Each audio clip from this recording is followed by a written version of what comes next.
Admiral Yuki Tanaka stood on the bridge of her flagship, the UEC Harmony, and allowed herself a rare moment of hope.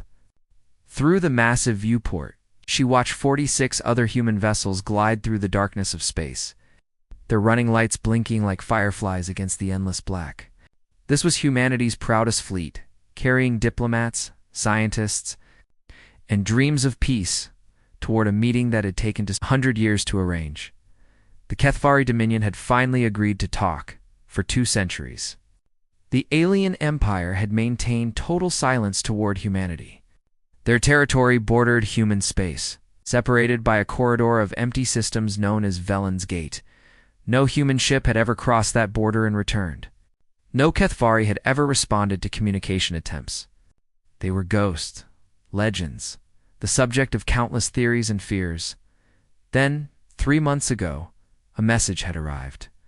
Simple, direct, and impossible to ignore. The Kethvari would receive a human delegation at Velen's Gate. They wished to discuss the future. Tanaka had personally selected every ship in this fleet. She had chosen crews with families, with reasons to want peace. She had filled the cargo holds with gifts, with cultural artifacts, with examples of human art and music and achievement. This was not a military expedition. This was humanity extending its hand in friendship. Lieutenant Commander James Chen approached her station, his young face bright with excitement. He had been born on a colony ship, raised among the stars, and he believed in the mission with all his heart. "Admiral, we're approaching the designated coordinates. Sensors show clear space ahead." Tanaka nodded, straightening her uniform. "Signal the fleet. All ships to reduce speed and maintain formation. Let's not give our new friends any reason to feel threatened." The 47 vessels of the United Earth Coalition slowed as one, spreading into a wide, non-aggressive pattern. Tanaka had studied every piece of information humanity possessed about the Kethvari, which was almost nothing. She knew they were ancient, powerful, and ruled dozens of star systems. She knew they had conquered other species in the distant past. She hoped they had evolved beyond such things. She was wrong. The asteroid field on the edge of the Velen's Gate corridor had always been there, an unremarkable collection of rocks and dust. What Tanaka did not know was that the Kethvari had spent 3 months hollowing out those asteroids and filling them with weapons. The first sign of danger was silence. Every sensor on every human ship went dark at the same instant. Overwhelmed by a jamming signal so powerful it fried circuits throughout the fleet, navigation systems crashed. Communication arrays died. The human vessels drifted blind and deaf in the void. Then the Kethvari emerged. 300 warships poured out of the asteroid field like a swarm of hornets defending their nest. They were beautiful in a terrible way, their hulls covered in geometric patterns that seemed to shift and flow like living things. Each one was twice the size of the largest human vessel, bristling with weapons that glowed with an eerie blue light. Tanaka's emergency backup systems flickered to life just in time for her to see what came next. The Kethvar did not fire missiles or plasma bolts or anything humanity had ever encountered. Instead, their weapons released beams of pure white light that made no sound and left no trace. Where those beams touched human ships, the ships simply ceased to exist. They did not explode. They did not burn. They were there, and then they were not, erased from reality as if they had never existed at all. The UEC Harmony vanished in the third volley. Admiral Tanaka had just enough time to whisper her daughter's name before she and her crew were unmade. Their atoms scattered across dimensions that human science did not yet understand. 11 minutes. That was how long it took for the Kethvari to destroy 46 human vessels and 12,000 human souls. 11 minutes of silence and white light and ships winking out of existence. Like candles in a hurricane, only one human ship survived.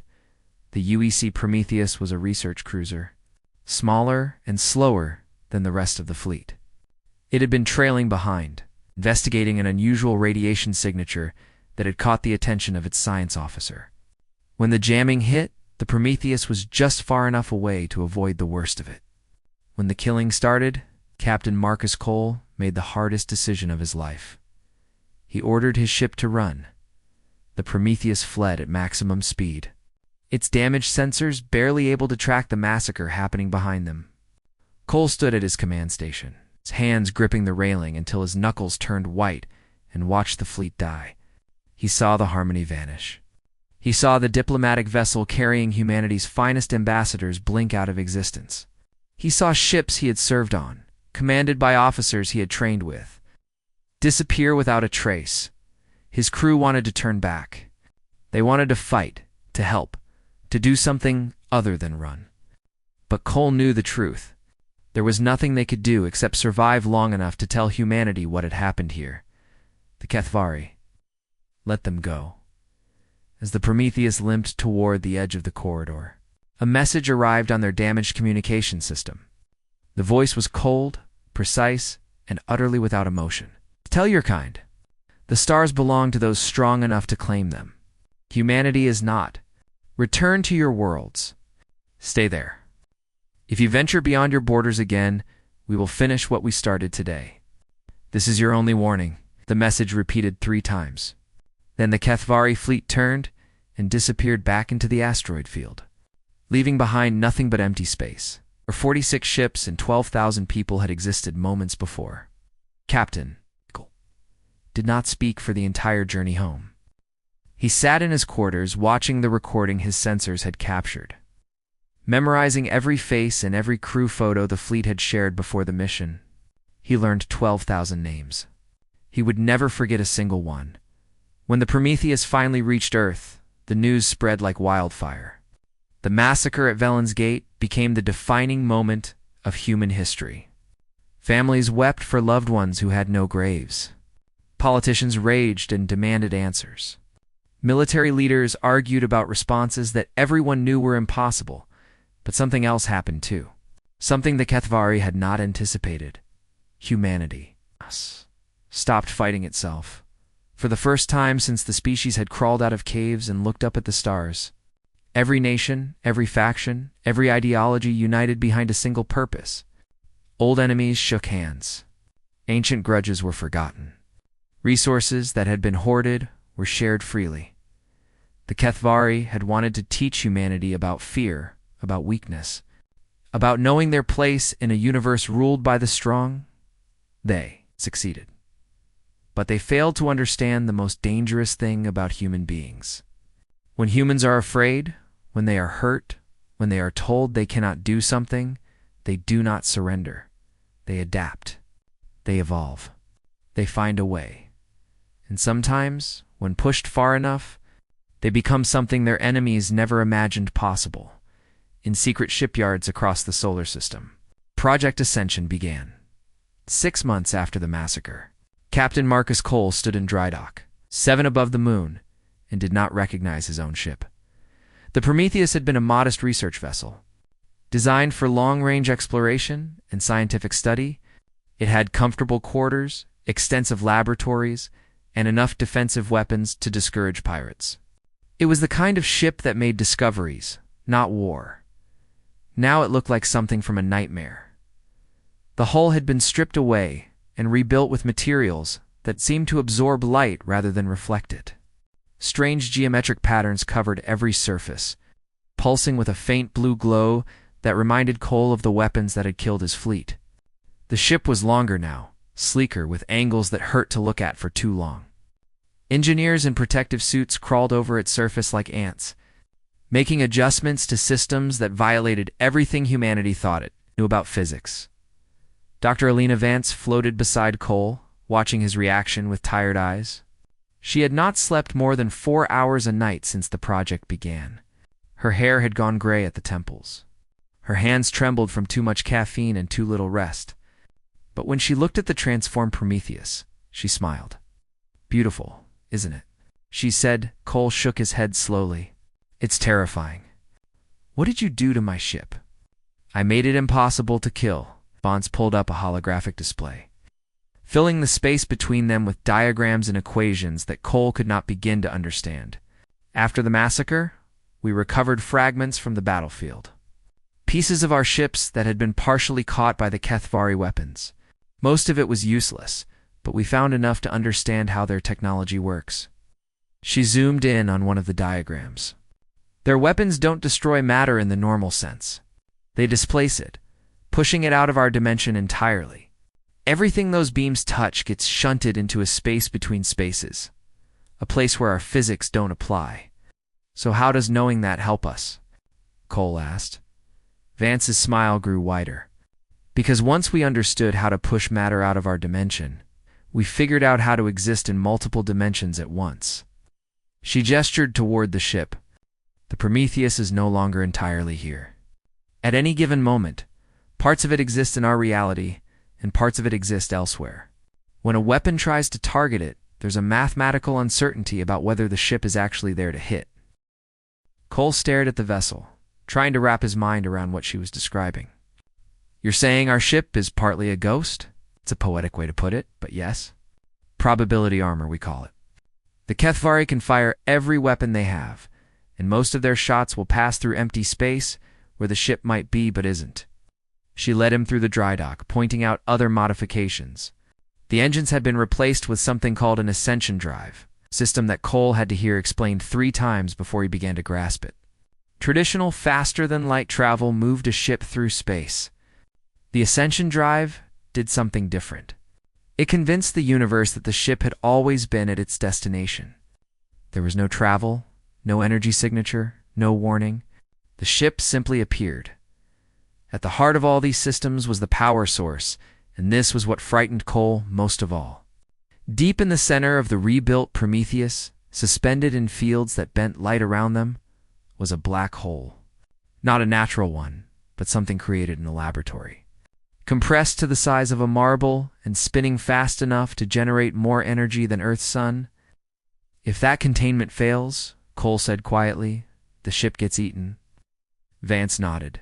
If that containment fails, a significant portion of this solar system gets eaten. But it won't fail. We've run 1 million simulations. The math is solid. The math was solid on our defensive systems before Velen's Gate, Cole replied. The Kethvari had different math, which is why we built something they've never seen. Vance stopped walking, turning to face him directly. Her exhaustion seemed to fall away, replaced by something fierce and determined. Captain, I lost people in that massacre. My brother was on the Harmony. He was a navigation officer, 26 years old, planning to get married when he got back. He never got the chance. She pointed at the Prometheus. That ship is going to make sure his death meant something. That ship is going to show the Kethvari that humanity doesn't stay down when you knock us over. We get up. We learn. We come back stronger. Cole looked at the ship, then back at Vance. Who's going to crew it? Volunteers only. Every person on that ship will know this is probably a one-way mission. We're sending one vessel against an empire that spans 47 star systems and commands thousands of warships. The odds are not in our favor. Then why do it? Vance was quiet for a moment. Because if we don't, they'll come for us eventually. The Kethvari don't tolerate neighbors they can't control. They gave us a warning, told us to stay in our territory, but empires like theirs always expand. If we wait, we die on their schedule. If we act now, we at least get to choose how we fight. Over the next week, Cole met his new crew. They came from every nation on Earth, every colony in the solar system. There were soldiers and scientists, engineers and pilots, young idealists and old veterans. Every single one of them had lost. Someone at Velen's Gate. Every single one of them had memorized the name of at least one person who had died in those. 11 minutes of white light. His first officer was Commander Sarah Webb, a woman who had served under Admiral Tanaka for 15 years. She had been on leave when the fleet departed, recovering from an injury that had saved her life. The guilt of surviving ate at her every day. His chief engineer was a man named Yusuf Okonkwo, whose daughter had been a junior technician on one of the destroyed vessels. He had designed half the new systems himself. Working 20-hour days to make sure everything was perfect, the weapons officer was Lieutenant Kim Soon-jo, barely 23 years old, whose entire graduating class from the Naval Academy had been on those ships. He had been held back for additional training, a delay that had seemed like a punishment at the time. These were the people who would take the Prometheus into the heart of enemy territory. These were the people who would face an empire that had never known defeat. The day before departure, Admiral Tanaka's sister came to see them. She had survived because she had never joined the fleet, choosing instead to raise her family on Earth. Now she stood before Cole and his crew, her eyes red from months of grief, and gave them the mission briefing. "The Kethvari believe they taught us our place," she said, her voice steady despite everything. "They believe humanity will crawl back to our little corner of space and wait quietly for extinction. They are wrong." She activated a star map, showing the vast territory of the Kethvari Dominion. 47 star systems, hundreds of worlds, billions of inhabitants. You are not going to defeat them in battle. You are not going to conquer their territory. You are going to do something much more dangerous. She looked at each crew member in turn. You are going to make them afraid. You are going to show them that their weapons don't work anymore. You are going to haunt them until they understand that what they did at Valon's Gate was not a victory. It was a mistake. Cole stepped forward, addressing his crew. "Everyone in this room has a choice. You can walk away right now. No judgment, no consequences.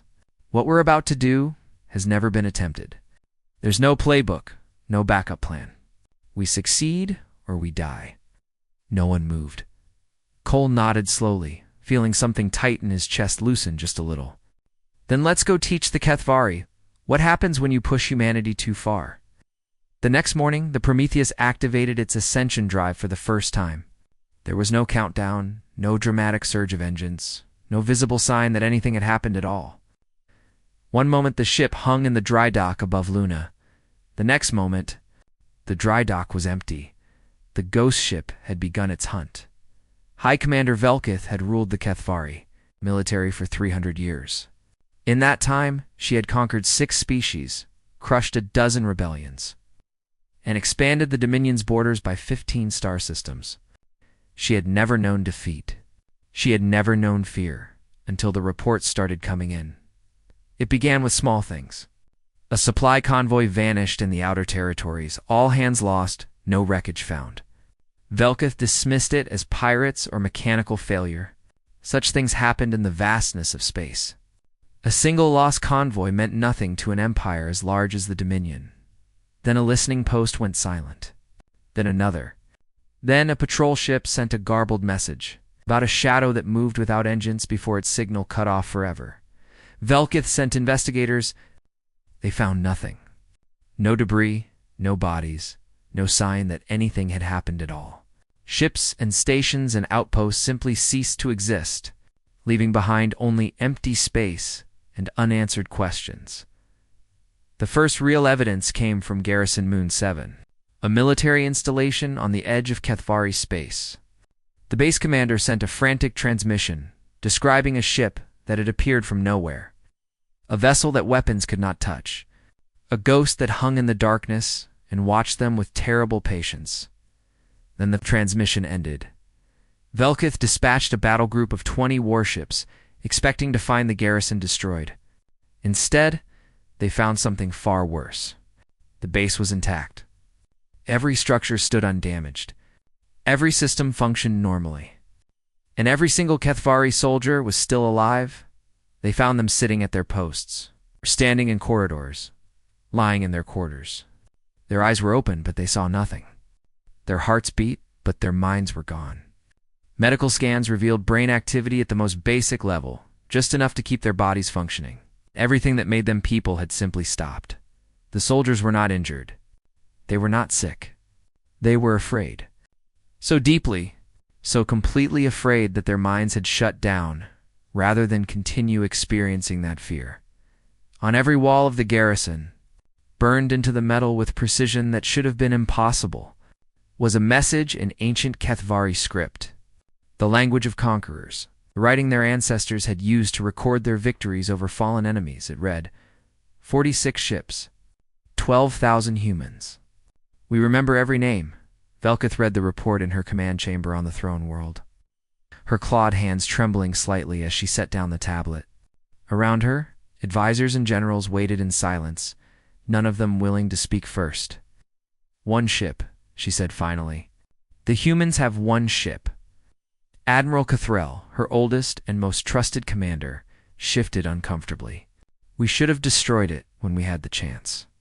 We let it escape to deliver our message. Yes.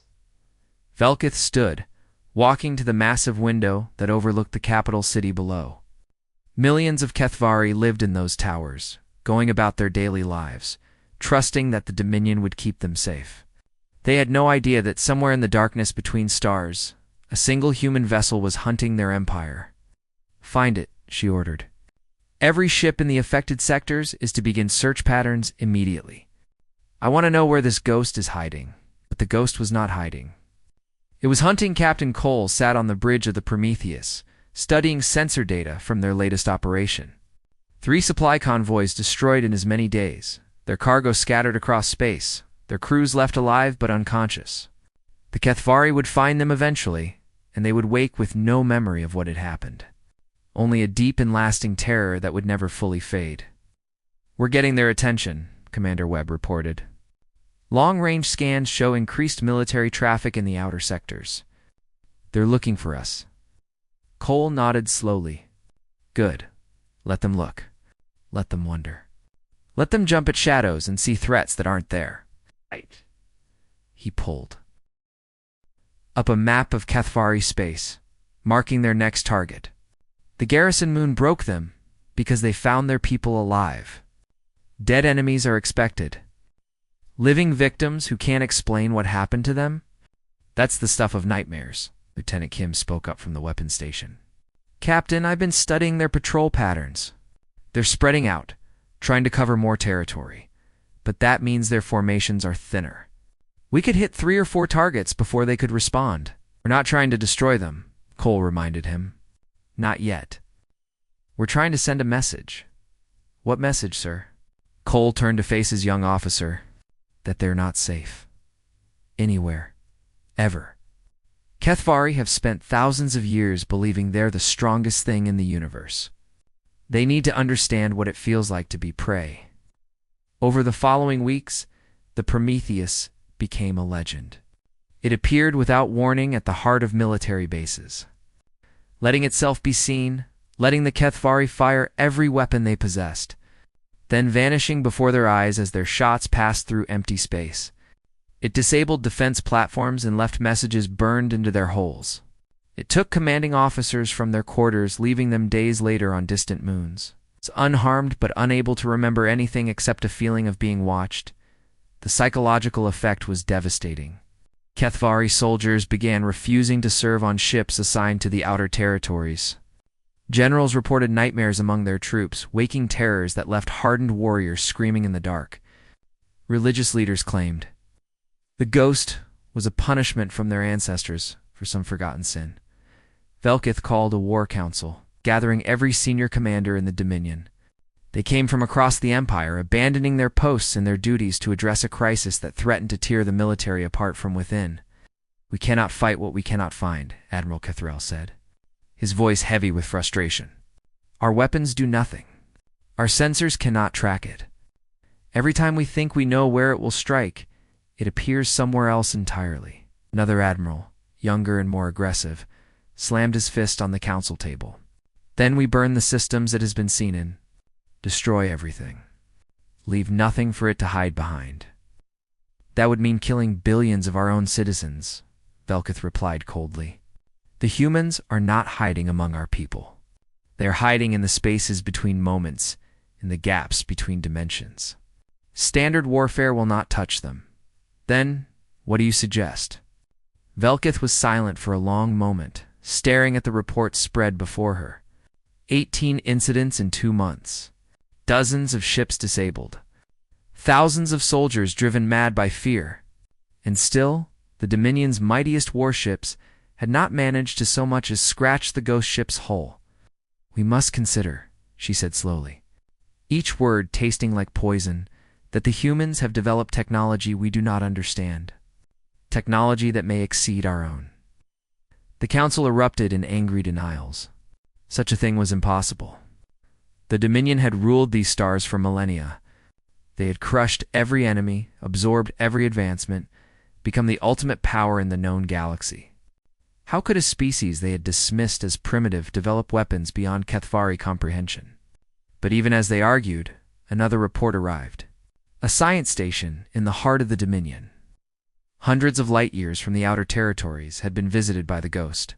No warning, no approach, nothing on sensors until the ship was simply there, hanging motionless above the station like a predator examining prey. The crew had watched in horror as the Prometheus descended, its hull seeming to flicker between existing and not existing. They had fired everything they had. Every shot passed through it as if it were made of smoke. Then a voice had come over their communications, speaking perfect Kethvari in a tone that held no anger, no hatred, only a terrible, patient certainty. We remember every name. Do you? The station's crew had been found catatonic, just like all the others. But this time, the ghost had taken something. A data core containing classified research, historical records dating back 10,000 years, artifacts from conquered species that had been displayed as trophies. The message burned into the station's walls. It was longer this time. You built your empire on the bones of the weak. We are not weak. We are patient, and we are only beginning. Velkith read the report in front of her silent council, and for the first time in 300 years, she understood what the species she had conquered must have felt when Kethvari warships appeared in their skies. She understood what it meant to be helpless. Send word to the throne world, she said quietly. All available military assets are to assemble above Keth Prime. Every ship, every weapon, every soldier we can spare. If the humans want a confrontation, we will give them one they cannot ignore. She looked at her commanders, seeing her own fear reflected in their eyes. We end this, whatever it costs. 800 warships gathered above Keth Prime, the largest fleet the Dominion had assembled in 1,000 years. They came from every corner of the Empire, leaving borders undefended and colonies unprotected. Answering High Commander Velkith S. Men's with the desperation of those who knew their way of life was under threat. At the center of the formation hung the Eternal Mandate, the flagship of the Kethvari military. It was ancient, older than most civilizations, rebuilt and upgraded countless times over millennia of conquest. No enemy had ever damaged it. No weapon had ever penetrated its shields. It was a symbol of Dominion supremacy, proof that the Kethvari were the masters of all they surveyed. Captain Cole watched the fleet assemble through the SEU, Theus's sensors, tracking each ship as it took its place in the defensive formation.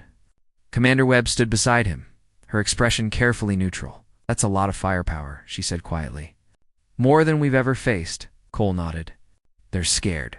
Scared people gather together, build walls, point their weapons at the darkness. He studied the formation, noting its strengths and weaknesses. They think numbers will protect them.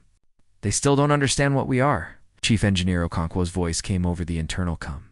Captain, all systems are optimal. The singularity is stable.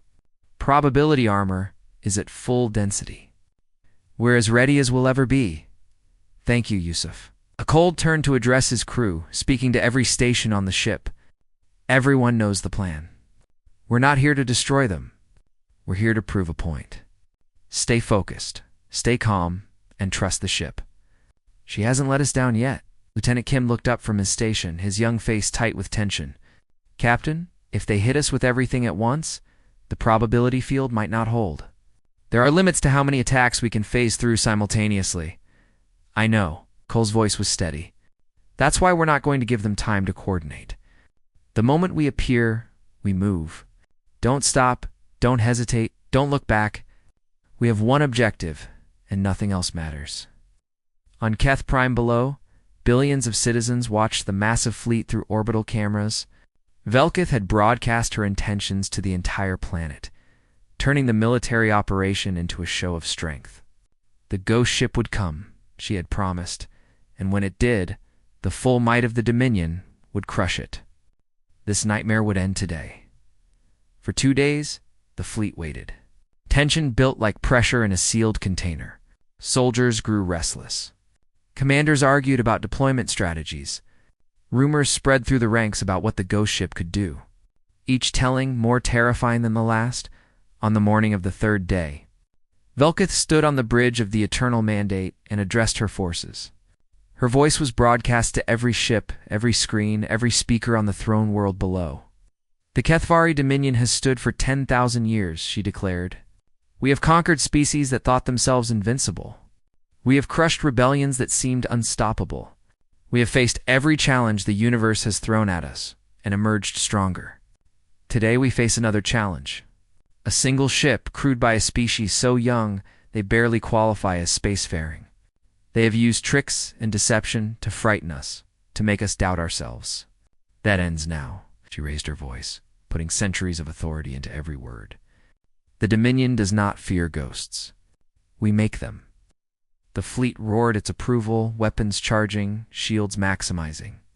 Every ship ready to unleash destruction on a scale that could shatter worlds. That was when the Prometheus appeared. It did not emerge from faster-than-light travel. It did not approach from the edge of the system. It simply materialized in the exact center of the Kethvari formation, hanging motionless between the flagship and the throne world. As if it had been there all along. For 3 heartbeats, nothing happened. 800 ships stared at a single vessel that had appeared from nothing. Surrounded by enough firepower to burn a star, then Captain Cole opened a communication channel, broadcasting to every ship, every screen, every speaker on Keth Prime. His voice was calm, almost conversational, as if he were discussing the weather. It killed 46 ships full of people who came in peace. People with families, with hopes, with futures they never got to live. People with names that I have memorized, every single one. He paused, and when he continued, his voice held something ancient and implacable, something that transcended language. You thought you were teaching us about strength. You thought you were showing us our place. Congratulations. Class is in session. Velkith's response was immediate. All ships fire. Everything. Destroy that vessel now. 800 warships unleashed their weapons simultaneously. Plasma beams and kinetic rounds and quantum displacement cannons and technologies stolen from a dozen. Conquered species all converged on a single point in space. The amount of destructive energy released in that moment could have cracked a moon in half. The Prometheus did not evade. It did not activate shields. It simply hung there as the storm of destruction washed over it, through it, around it. Weapons designed to unmake matter found nothing to unmake. Beams powerful enough to vaporize cities passed through empty space, where the ship might or might not have been. When the barrage ended, the Prometheus remained, untouched, impossible. Still broadcasting Captain Cole's voice with perfect clarity. My turn. The ghost ship began to move. Not toward the fleet, not engaging the warships that surrounded it. It descended toward Keth Prime, toward the capital city visible through breaks in the clouds, toward the most sacred site on the throne world, the Spire of Dominion. The spire was ancient, built before the Kethvari had achieved spaceflight. Over thousands of years, it had become a monument to conquest. Every species the Dominion had subjugated was represented there. Artifacts and treasures and symbols of fallen civilizations filled its halls. Trophies celebrating 10 millennia of expansion. It was the physical proof of Kethvari's supremacy, the heart of their empire's identity. And the Prometheus was heading straight for it. Velkith screamed orders. Ships threw themselves into the ghost's path, firing continuously, trying to intercept, trying to do anything that might slow it down. The Prometheus passed through them like they were made of fog, its hull flickering between dimensions. Existing and not existing in the same moment, the people of Keth Prime watched in horror as the ship ascended toward their most sacred monument. Defense platforms on the surface activated, adding their firepower to the assault from orbit. Ground-based weapons that had never been used in actual combat opened fire with everything they had. The Prometheus ignored them all. It stopped above the Spire of Dominion, hanging in the air like a judgment. From its belly, a beam of light descended. But this light was different from the weapons that had been fired at it. This light was precise, surgical, touching only the base of the ancient structure. The spire groaned. Stone that had stood for 15,000 years began to shift. And then, impossibly, the entire monument lifted from its foundations. Rising into the air beneath the ghost ship's beam, Cole's voice broadcasts one final message as the Prometheus ascended with its prize. You have one solar cycle to send representatives to the Velen's Gate corridor. Come alone. Come ready to listen, or we come back. And next time, we take more than your pride.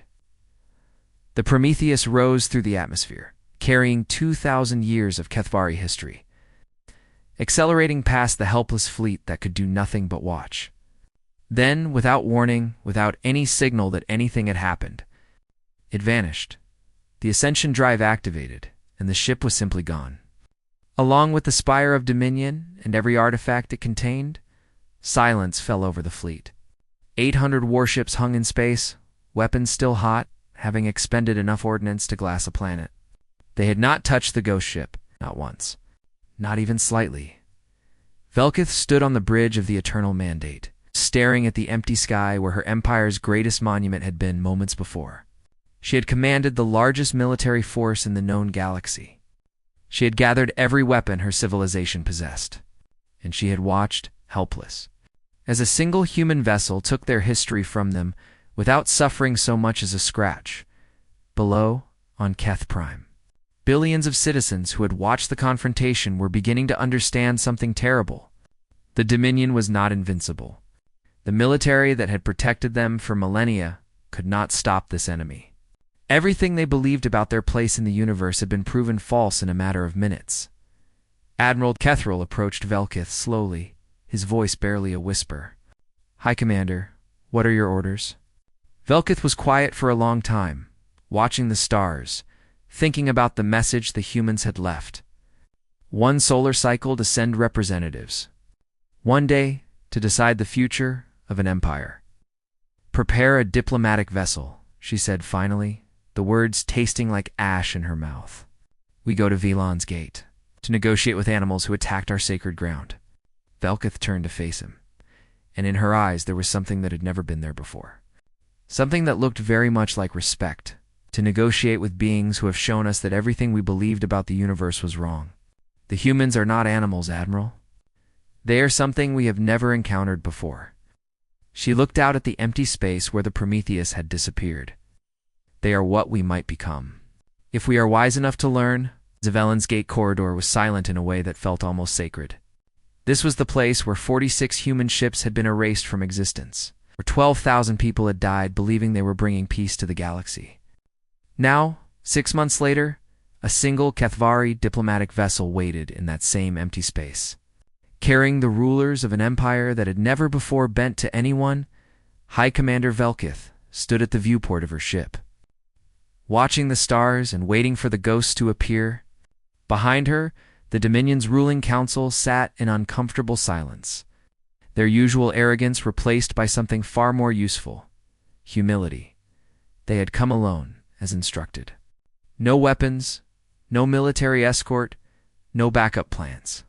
For the first time in 10,000 years, the masters of 47 star systems had placed themselves entirely at the mercy of another species. The Prometheus emerged from nothing, materializing directly in front of the Kethvari vessel. But it was not alone. Behind it, arranged in perfect formation, floated 12 more ships, each one built from the same impossible technology, each one carrying the same terrible potential. Project Ascension had been busy during the months of haunting. Captain Cole transported to the Kethvari vessel alone. He wore no weapons, carried no protection, and walked through corridors filled with beings who had tried to kill him dozens of times in the past months. He moved without fear, without hesitation, without any sign that he was walking into the heart of enemy territory. The council chamber was grand in a way that spoke of ancient power, carved from stone that had been harvested from Keth Prime's mountains millennia ago, decorated with symbols of every species the Dominion had conquered. It was designed to intimidate visitors into submission. Cole barely glanced at the decorations. He walked to the center of the room, looked at the assembled rulers of the greatest empire in the known galaxy, and sat down. "Thank you for coming," he said, as if he were welcoming guests to his own home. I know this isn't easy for any of you. Gelkith spoke first, her voice carefully controlled. You have humiliated us before our own people. You have stolen our most sacred monument. You have driven our soldiers mad with fear. And now you thank us for coming? Yes, Cole met her eyes without flinching. Because you had a choice. You could have gathered your fleet again, tried to find some weapon that might work against us, continued fighting a war you cannot win. Instead, you're here. That tells me you're capable of learning. An admiral at the far end of the table slammed his fist down. We are not here to be lectured by primitives. Your technology gives you an advantage. Nothing more. Given time, we will develop countermeasures. We will find a way to destroy your ghost ships. Cole nodded thoughtfully. Maybe, given enough centuries, you might figure out how we did what we did. By then, of course, we'll have moved on to something new. That's what humans do. We adapt. We improve. We find solutions to problems that seem impossible. He leaned forward slightly. But here's the thing. I don't want to spend centuries fighting you. That's not why I'm here. Then why? Velkith asked. Cole was quiet for a moment, gathering his thoughts. When he spoke again, his voice had lost its edge, becoming something softer, almost sad. 6 months ago, you killed 12,000 people who came to you in peace. Among them was Admiral Yuki Tanaka, who had spent her entire career believing that different species could coexist. There was Lieutenant Commander James Chen, who was 24 years old and had never drawn his weapon in anger. There was Dr. Sarah Okonkwo, a biologist who wanted to study alien ecosystems. There were children on some of those ships, families who had volunteered for the diplomatic mission because they believed in a better future. He paused, letting the weight of those words settle over the chamber. They died because you decided they were weak. Because your empire has spent 10,000 years believing that strength means taking what you want and destroying anyone who gets in your way. But here's what you didn't understand, what you couldn't understand. Strength isn't just about weapons. Strength is about what you choose to do with power once you have it. Cole stood, walking to the viewport that looked out on the gathered human fleet. I could destroy you. Right now, today, with the ships I have, I could burn your throne world and shatter your empire. The technology we've developed makes your weapons useless against us. We could hunt your species to extinction, and there would be nothing you could do to stop us. Turn back to face them. But that's not what strength is for. Strength is for protecting the weak. Strength is for building things that last. Strength is for lifting others up instead of pushing them down. His voice hardened. That's the lesson we're offering you. The question is whether you're smart enough to learn it. Velkith rose slowly from her seat.